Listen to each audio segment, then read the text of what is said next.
저는 특별하게 신학 공부를 시작하기 전에 함께 성경 공부를 하던 5 부부와 함께 교회를 평택에서 개척하게 되었습니다.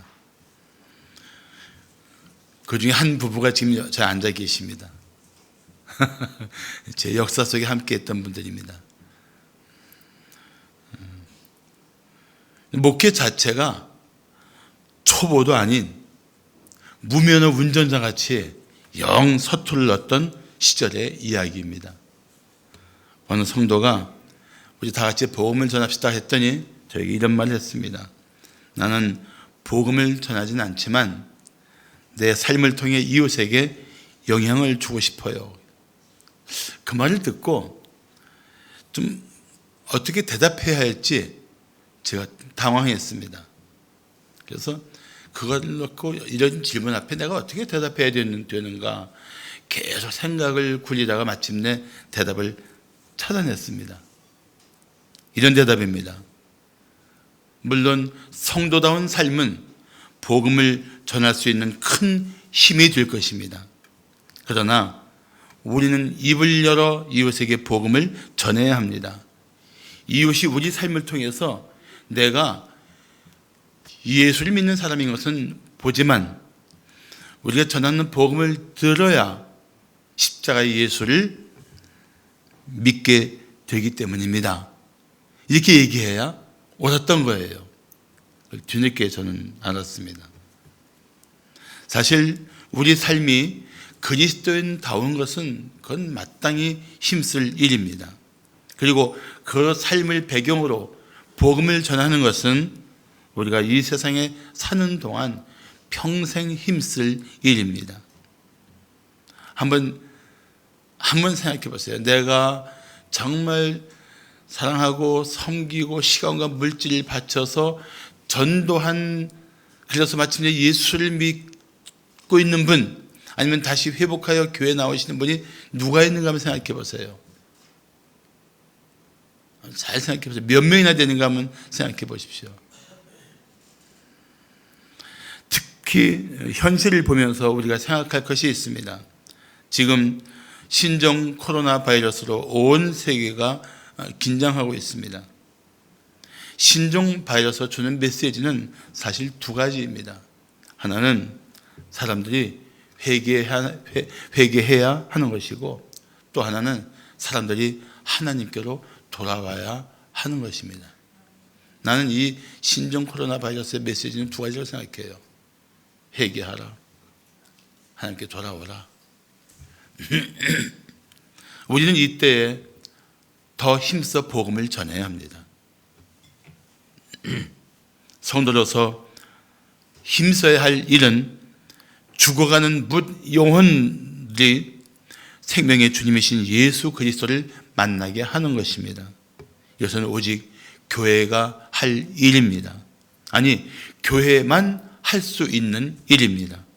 우리가 침묵하면 절대 안 되는 이유입니다. 자, 복음을 전하기 위해 우리는 어떤 자세를 가져야 할까요? 첫째, 절박한 마음으로 복음을 전해야 합니다. 디모데후서는 바울의 마지막 편지입니다. 마지막 편지. 이 편지를 쓰고 사도 바울은 순교합니다. 그래서 사도 바울이 순교한 것으로 알려진 67년경에 쓴 편지로 학자들은 추정하고 있습니다. 죽음을 앞두고 절박한 마음으로 쓴 편지를 우리는 편히 들을 수 없습니다. 순교의 때가 가까운 것을 알고 쓴 사도의 편지를 우리는 적당히 읽을 수가 없습니다. 그 절박한 마음을 느끼면서 읽는다면 우리는 이 디모데 후서가 주는 비장함을 알게 될 것입니다. 자, 오늘 1절을 보십시오. 하나님 앞과 살아있는 자와 죽은 자를 심판하실 그리스도 예수 앞에서 그가 나타나실 것과 그의 나라를 두고 엄히 명하노니라고 말씀합니다. 바울은 엄히 명한다고 말씀합니다. 우리가 받아야 할 지엄한 명령이라는 뜻입니다. 자, 누구의 권위로 이렇게 지엄한 명령을 하고 있습니까? 1절에는 두 분이 주목해야 할 뿐입니다. 첫째는 하나님 앞에서, 또 하나는 그리스도 예수 앞에서. 자, 하나님 앞에서 우리는 이 명령을 듣고 있고 또 그리스도 예수 앞에서 이 명령을 듣고 있습니다. 그런데 그리스도 예수 앞에는 이런 말씀이 나와 있습니다. 살아있는 자와 죽은 자를 심판하실 그리스도 예수. 이제 다시 오시면 살아있는 자와 이미 죽은 자 모두를 다 심판하실 그리스도 예수 앞에서 예수님이 다시 나타나실 것과 그의 나라를 두고 엄히 명한다고 말씀하고 있습니다. 우리 모두 심판대에 서서 하나님의 심판을 받을 때가 올 것입니다. 사랑하는 성도 여러분, 우리가 받은 명령은 정말 지엄한 명령입니다. 매우 엄한 명령이라는 뜻입니다. 해도 되고 안 해도 되는 선택사항이 아닙니다. 절박한 사도의 지엄한 명령을 듣고 우리는 절박한 마음으로 이 명령에 순종해야 한다는 것입니다. 주님이 지엄하게 명령하셨으니까 우리는 그 명령 앞에 절박한 마음으로 내가 어떻게 이 명령을 따라 살 것인가 고심해야죠. 그게 주님의 권위를 인정하는 태도이고 그게 주님 앞에 그 명령 앞에 살아야 할 성도의 자세인 것입니다. 생각해 보십시오. 우리가 사랑하는 사람들이 항상 우리 곁에 있다고 장담할 수 있습니까? 우리는 너 나 없이 유한한 존재라는 것에 대해서도 절박한 마음을 가져야 합니다. 나는 예배하고 있지만 예배하지 못하는 가족을 생각하면 기도하지 않을 수 없습니다. 주님, 내 사랑하는 가족을 구원하여 주옵소서. 어떻게 이런 기도를 쉴 수가 있습니까? 영적 침체에 빠진 가족을 생각한다면 우리는 간절히 기도할 수밖에 없습니다. 주님, 어떻게 하든지 그 영혼을 회복시켜 주옵소서. 관계는 좋지만, 인간관계는 좋지만 예수를 믿지 않는 이웃을 보면서 우리는 안타까운 마음으로 기도해야 합니다. 주님, 저를 통해 그 이웃이 마침내 예수님을 인격적으로 만나게 해 주시옵소서. 기도해야 합니다. 기도한 후에 힘써 그들을 교회로 인도해야 합니다. 그때 하나님은 우리 성도들의 기도를 들으시고 역사하실 것입니다. 간절한 마음으로 기도할 때 하나님은 반드시 응답하십니다. 사랑하는 성도 여러분, 사랑하는 이웃이 구원을 받도록 절박한 마음으로 전해야 합니다.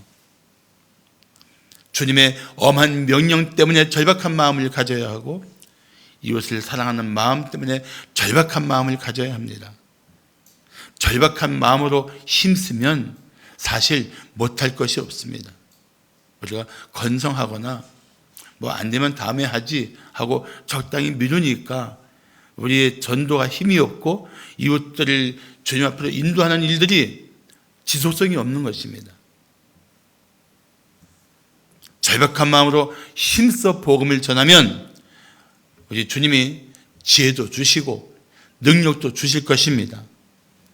복음을 전하고 예수의 제자를 삼는 이 아름다운 순종하는 사람들에게 주시는 주님의 약속이 무엇입니까? 마태복음 28장 27절 보시면 볼지어다 내가 세상 끝날까지 너희와 항상 함께 있으리라고 말씀하십니다. 복음을 전하는 자들에게 주님은 항상 함께 하십니다. 제자 삼는 일을 위하여 힘쓰는 성도에게 주님은 항상 함께 하십니다. 그 은혜 속에서 절박한 마음으로 이웃들에게 더 이상 머뭇거리지 말고 주님 앞으로 인도하는 일에 힘쓰는 우리 성도들 되시기를 축복합니다. 자, 복음을 전하기 위해 우리는 어떤 자세를 가져야 할까요? 둘째, 끈질긴 자세로 복음을 전해야 합니다. 사실 사회 생활하는 분들 속에서 우리에게 큰 감동을 주는 분들이 있습니다. 119 구급 대원들입니다. 저도 그분들의 큰 도움을 받은 적이 있습니다. 한 번은 아내와 함께 가평 피그림 하우스에 들어갔습니다. 그런데 들어간 날 저녁에 갑자기 밀려온 통증은 정말 끔찍했습니다. 통증이 심하니까 막 구토까지 할 정도였습니다. 그때 급히 119에 전화를 했습니다. 침대에 누워 꼼짝 못하는 나를 위해서 그 외진 곳인데도 정말 총알같이 달려왔습니다. 그분들의 도움으로 침대에서 들것에 실려서 119 차를 타고 춘천에 있는 성심병원으로 한 40분 동안 날아갔다시피 했습니다.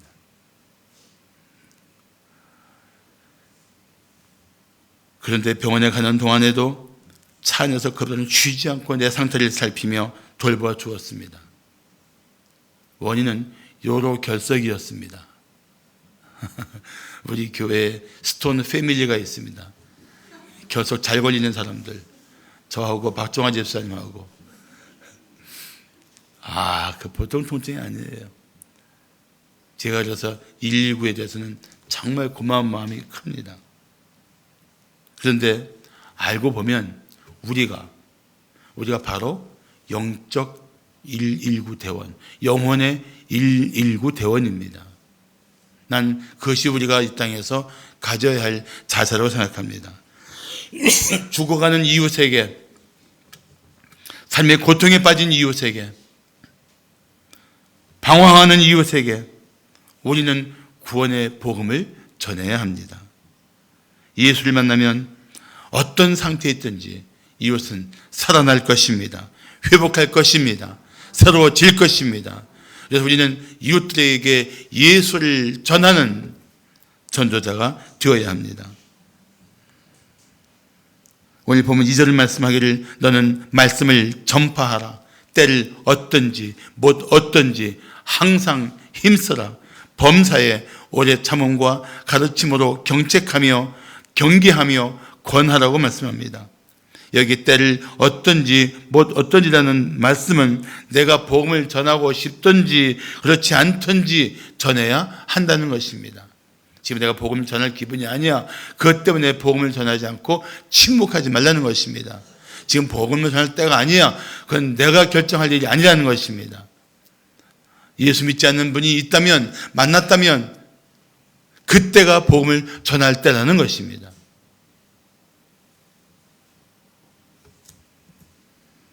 때가 아니라는 말은 사실은 변명입니다. 전하고 싶지 않거나 전하는 일이 두려워서 피하고 싶은 것입니다. 전하기 힘들면 다른 말로 표현하세요. 우리 교회 한번 나와보세요. 저랑 같이 신앙생활 하실까요? 우리 교회 나와서 한번 예수를 만나보세요. 어떤 분이 전도하고 싶어서 비행기 타고 스튜디오스에게 이렇게 말했습니다. 예수를 아십니까? 그랬더니 대답하고 사라지더니 한참 있다가 와요. 그러더니 이렇게 말하더랍니다. 손님, 이 비행기는 예수란 분이 타고 계시지 않습니다. 이제 사실은 우리 주변에 의외로 예수를 알고 신앙생활을 하다 떠난 분들도 제법 많습니다. 전해야 돼요. 다시 듣도록 해야 됩니다. 그리고 여기서 항상 힘쓰라는 말씀은 끈질기게 권하라는 뜻입니다. 항상 힘쓰라는 얘기는 끈질기게 권면하라는 뜻입니다. 우리는 힘쓰고 열매를 거두게 하시는 분은 하나님이십니다. 우리는 열심히 일하고 하나님께서 하시도록 하나님께 맡겨 놓으면 하나님의 때가 되면 다 하십니다. 더구나 오늘 본문에서는 오래 참아야 한다고 말씀하고 있습니다. 하나님이 우리를 오래 참아주신 것처럼 우리를 거부하는 이웃을 오래 참아야 합니다. 우리를 오래 참으신 하나님이 마침내 우리를 사랑으로 품어 안아 주신 것처럼 우리도 복음을 거부하고 나를 무시하고 힘들게 하는 사람이 마침내 예수를 믿게 될 때 사랑으로 끌어안아주는 그때까지 오래 참아야 합니다. 오래 참아야 돼요. 오래 참는다는 것은 포기하지 않는 것입니다. 그 영혼이 마침내 주님 앞에 구원받을 때까지 힘쓰는 진정한 성도다운 자세인 것입니다. 그리고 오래 참는 것은 억지로 결단하도록 강요하거나 힘으로 하지 않고 스스로 결단할 때까지 기다리는 것입니다. 성령이 역사하도록 기다리면 성령이 역사하실 것입니다. 그래서 전도는 철저히 성령 의존적 활동이 되어야 됩니다. 그리고 오늘 2절에는 마지막으로 세 단어가 있습니다. 경책하라, 경계하라, 권하라. 이 경책한다는 것은 죄를 깨닫도록 알려주는 것이고, 경계하는 것은 죄로부터 돌이키지 않을 때 나타날 결과를 두려워하게 하는 것이고, 권하는 것은 그릇된 길에서 돌아서도록 힘을 주라는 것입니다. 결국 복음을 통해서 우리가 죄인이며 이 죄의 결과는 죽음과 영원한 심판인 것을 알게 하고, 그래서 주님을 그 당신을 사랑해서 십자가에서 돌아가신 예수님께 돌아오라는 권고를 하는 것입니다. 사랑하는 성도 여러분, 혹시 전도하다가 포기한 VIP가 있습니까? 다시 다가가십시오. 안 믿겠다고 거절하니까 그러면 그렇게 하세요 하고 손을 놓은 이웃이 있습니까? 그분을 찾아가 다시 말씀하십시오. 아무리 생각해도 당신을 포기할 수 없어 다시 왔습니다. 같이 예수 믿고 신앙생활 합시다. 말씀하세요. 그리고 기분이 상해서 돌아선 일이 있습니까? 그 기분 상한 것 하나님 앞에 용서를 구하고, 내 기분이 상할지라도 그분이 예수를 믿을 수만 있다면 나는 이 한 몸이 당하는 수욕을 예수님처럼 참겠다고 결단하고 다시 가십시오. 천하보다 한 영혼이 돌아오는 기쁨은 이 세상에 무엇과도 비교할 수 없는 큰 기쁨이 될 것입니다. 마지막으로 복음을 전하기 위해 우리는 어떤 자세를 가져야 할까요? 셋째, 고난당할 각오로 복음을 전해야 합니다.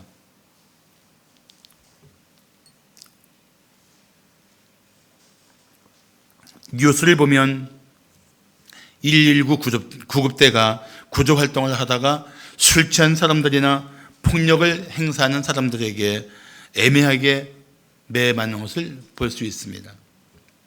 구조하러 갔다가 봉변을 당하는 거예요. 그래서 그 구급차 안에 있는 CCTV에 찍힌 영상들을 보면 정말 가관입니다. 가관이에요. 그래도 일단 구조해야 한다는 사명감으로 그들은 참고 견딥니다. 어떨 때는 심한 경우에 목숨을 잃는 구급대원들도 있습니다. 그런데 우리가 영혼의 119 구조대원이라면, 우리 영혼의 119 대원이라면 우린들 이런 일들이 왜 없겠습니까? 있단 말이죠. 때로는 무시를 당하고, 때로는 모욕을 당하고, 때로는 정말 자존심 상하는 그런 언사를 들을 수도 있습니다. 그런데 알고 보면 이 복음을 전한다는 것은 영적인 전투입니다. 사탄이 자기가 장악하고 있는 한 영혼을 복음에 의해서 내줘야 하는데 사탄이 순순히 내주겠습니까? 한 영혼을 구원하는 것은 사실 영적 전쟁일 뿐 아니라 한 영혼이 돌아옴으로써 하나님 나라가 확장되는 엄청난 역사입니다. 이건 하나님 나라와 십자가의 은총을 나타내는 엄청난 사건이 전도를 통하여 한 영혼이 돌아오는 것입니다.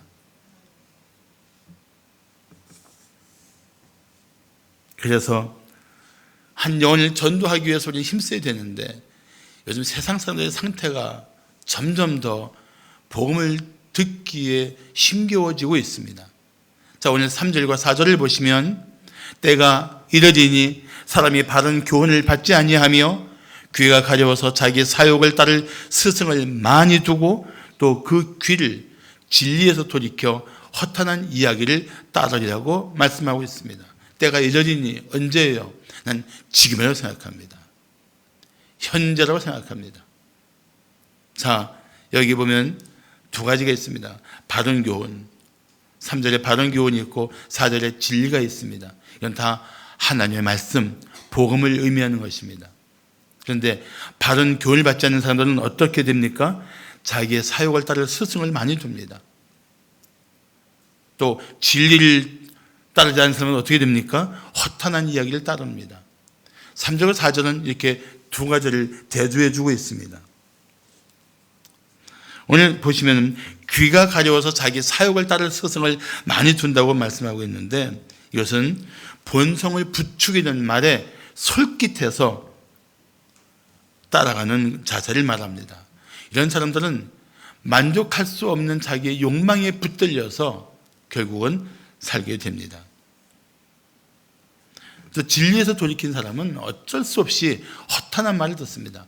허탄한 말은 속이 텅 빈 것 같은 그런 허망한 이야기에 마음을 뺏기고 쫓아간다는 것입니다. 자기의 사욕을 따라서 정신없이 살고 있는데 바른 교훈을 들을 수 있겠습니까? 허탄한 이야기를 따르고 있는데 진리를 받아들일 수 있겠습니까? 어렵단 말이죠. 그래서 복음을 전하는 것이 어렵고 고난을 겪을 수밖에 없다는 것입니다. 그런데도 불구하고 주님의 명령을 따르는 성도라면, 예수 생명 없이 사는 이웃들을 불쌍히 여기는 성도라면 복음을 전해야 합니다. 어떤 고난을 겪더라도 예수를 전해야 합니다.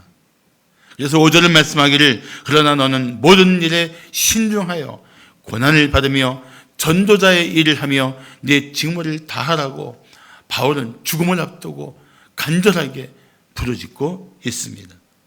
신중하다는 것은 말과 행실을 절제하라는 것입니다.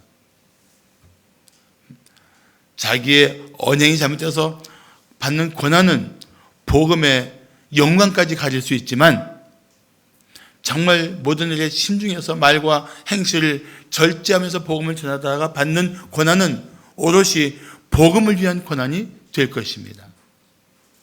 그래서 우리는 고난을 당할지라도 오히려 언행을 절제하며 바르게 고난받아야 사람들은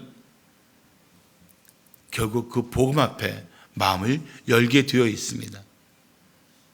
사랑하는 성도 여러분, 복음을 위해 고난받기를 결단한다면 당신의 삶은 예수 그리스도를 닮아가게 될 것입니다. 죄에 빠진 영혼을 바라보는 예수님의 눈을 가지게 될 것입니다. 죄에 빠진 사람을 미워하기보다 그들을 불쌍히 여기는 예수님의 심장을 가지게 될 것입니다. 사탄에게 매인 영혼을 긍휼히 여기는 하나님 아버지의 마음을 가지게 될 것입니다. 비록 고난을 받더라도 이것이 예수 믿고 구원받기를 바라는 그 마음이 정말 예수를 닮아가는 마음입니다. 혹이라도 저 사람은 절대 예수 믿을 사람이 아니야, 이렇게 단정하여 생각하지 마십시오. 오히려 핍박하거나 강하게 거절하는 사람들이 예수를 믿을 가능성이 훨씬 큽니다. 쉽게 나갈게요,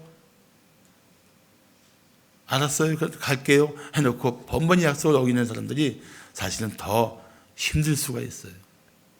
그러니까 고난 속에서 거절하거나 핍박하거나 나에게 심하게 대하는 사람들이 있으면 마음으로 이분이 예수 믿을 때가 가까웠구나 생각하시면 돼요.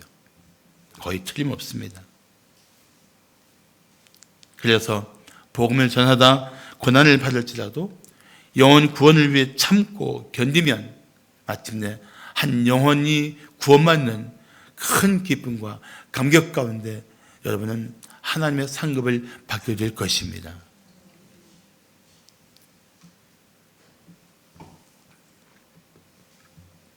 가난 농원학교에 양계장이 있었는데 양계장에 피워둔 연탄 난로에 과열로 불이 났습니다. 한순간에 양계장은 큰 불길에 휩싸였습니다. 난데없이 불길에 휩싸이게 되자 그 안에 있던 닭 500마리와 앙고라 토끼 200마리가 함께 아우성을 치기 시작했습니다. 가나안 농원학교의 김용기 장로님과 가족들 그리고 50여 명의 교육생들이 자다가 놀라서 모두 뛰어나왔습니다. 그런데 그들 눈앞에 펼쳐진 광경은 말 그대로 아비규환이었습니다. 모피를 위해 키우던 앙고라 토끼의 털에 불이 붙자 금세 새빨간 폭탄처럼 되어버렸습니다. 그때 김 장로님이 이렇게 외쳤다고 합니다. 여러분, 우리 모두 이 자리에 조용히 앉아서 저 광경을 보면서 살아있는 교육을 받읍시다. 더 이상 손을 쓸 수도 없는 상황에서 멀찌감치 서서 바라보기만 했습니다. 닭과 토끼들이 불에 타서 재가 되는 끔찍한 장면이었습니다. 이때 때가 늦은 줄도 모르고 살겠다고 몸부림치는 닭과 토끼들을 보면서 장로님은 속으로 이렇게 생각했다고 합니다. 인간이 자신의 죄를 회개하지 못하고 욕심만 추구하고 살다가 갑자기 죽음에 직면하면 그 영혼은 속절없이 유황불이 이글거리는 지옥에 떨어져 울부짖을 것이 아닌가. 그 생각이 드니까 갑자기 정신이 번쩍 났다고 합니다. 불길이 다 사그러진 후 김 장로님은 교육생들을 이끌고 교회로 들어갔습니다. 들어가는 순간 누가 먼저라고 할 것도 없이 모두 가슴을 치며 눈물로 부르짖어 기도했다고 합니다. 그때 하나님께 돌아와서 전도자로 서게 된 사람들이 제법 많았습니다. 사랑하는 성도 여러분, 우리는 정말 놀라운 은혜로 예수 믿고 구원을 받았습니다. 할렐루야. 그러나 우리 가족 중에 또는 이웃이 아직도 예수를 믿지 않고 있는데 우리가 어떻게 잠잠할 수 있습니까? 사망의 날은 한순간에 그들의 생명을 덮칠 텐데 어떻게 침묵할 수 있습니까? 그들이 듣지 않으면 하나님이 그들의 마음에 역사하도록 가슴치며 눈물로 기도해야 하지 않겠습니까? 예수를 믿던 형제들이 자매들이 예수를 떠나 살고 있는데 어떻게 그들이 그 길에 머물러 있고 주저앉아 있는 것을 우리가 태연히 바라볼 수 있겠습니까? 절박한 심정으로 복음을 전해야 합니다. 간절한 마음으로 주님을 등진 자들을 돌이켜야 합니다. 포기할 수 없는 사랑으로 힘써 전해야 합니다. 우리가 늘 미치고 기도하는 것처럼 나는 금년에 우리 교회가 영혼 구원에 힘쓰는 교회, 믿는 자를 더하는 교회가 되기를 간절히 기도하고 있습니다.